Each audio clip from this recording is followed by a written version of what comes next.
জমে উঠেছে দেশের বিভিন্ন স্থানে নির্বাচনী প্রচারণা। সকালে রাজশাহীর নওহাটায় গণসংযোগ করেছেন বিএনপির মেয়র প্রার্থী শেখ মোহাম্মদ মকবুল হোসেন।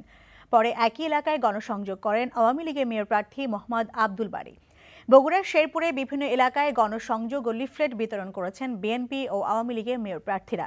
ভৈরবে ৮ নম্বর ওয়ার্ড ও বড়াদিয়া রোড এলাকায় গণসংযোগ করেছেন আওয়ামী লীগ ও বিএনপির মেয়র প্রার্থীরা। ময়মনসিংহের ঈশ্বরগঞ্জের চরনিখোলায় প্রচার চালিয়েছেন বিএনপি প্রার্থী ফিরোজ আহমদ ভুলু। আর সদর এলাকায় গণসংযোগ করেছেন আওয়ামী লীগের মেয়র প্রার্থী হাবিবুর রহমান হাবিব।